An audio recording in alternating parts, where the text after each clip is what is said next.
The approach of the Lyric Theatre to making its facilities accessible to disabled people comes right from the very top. It's about a way of life and a way of thinking within the Lyric Theatre. It's important to the business because we value every single one of our customers. It doesn't matter to us whether a customer has a disability or doesn't have a disability. They're all equally important. They all have a right to be here. They all have a right to enjoy our products, and they all have an interest in what the Lyric Theatre does. From the outset of preparing for the new construction of the theatre, we recognised the need to be able to prepare for customers with disabilities as well as customers without disabilities. So we engaged a consultant who would look at access issues. The obvious ones for a start are physical access. How do we ensure that everybody can get into the theatre? And that goes right through from disabled parking bays on the street to level access from the street into the theatre, for elevators up to all the different levels, for ways into the auditoria, for lowered counters at the bar at the customer service entrance. There are a number of facilities available for disabled customers that allow them to enjoy our shows as much as people without disabilities. For example, there are audio enhancement services. That will include everything from a necklace that is worn around the neck, an induction loop, that allows wearers of hearing aids to set their hearing aid to a special setting and allows them to pick up the audio from the stage in the theatre. There are headphones that will amplify the audio from the stage and transmit it into a headphone on their headset.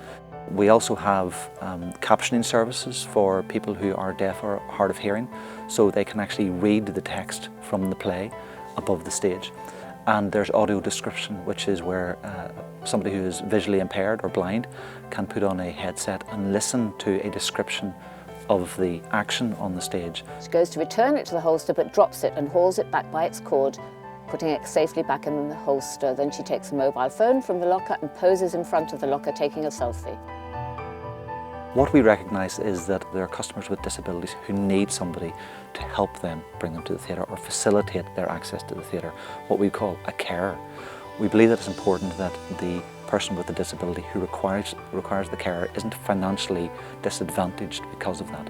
So what we say to the customer is, you pay the price of a ticket, but the person who you need to bring you to the theatre comes absolutely free of charge.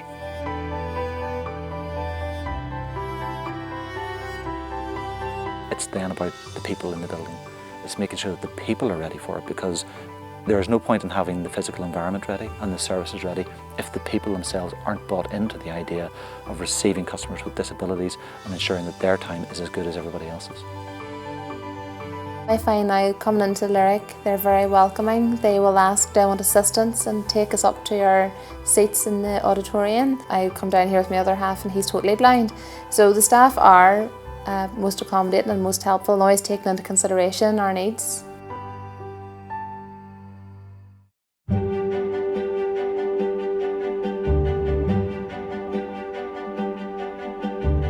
In terms of policies and procedures, the most important policy in the organisation in respect of people with disabilities is the equality policy.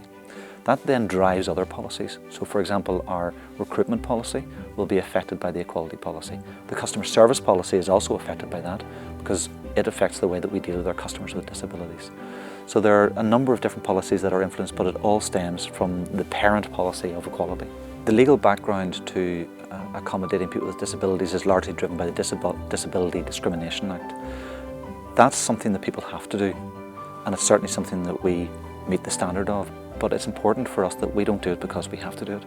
We do it in the Lyric Theatre because we want to do it. The facilities of the theatre are well used by customers with disabilities, but I think they could be used more often. So it's important for us that we try to communicate to those customers that their experience will be a good one, that we will take care of them, that we will recognise the needs of their disability. And if we can do that better and more often, then we will see more people come.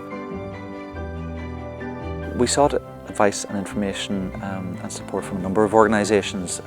Adapt NI is a very good example who focus on making arts venues accessible for people with disabilities. They were very supportive, give us a lot of information. We have a disability advisory group made up of customers who have disabilities who we consult with and talk to. And when we have a problem, we go to them and we talk to them about it. My top 3 tips are to value every customer, because that sets the tone throughout the organisation. The other point I would have is consult and take advice from every organisation you can. And I think then is to keep talking and to keep consulting and to keep taking advice, because things change over time. I think we've become an example of a building that is doing it right, and that's because we got it right in the planning and the execution.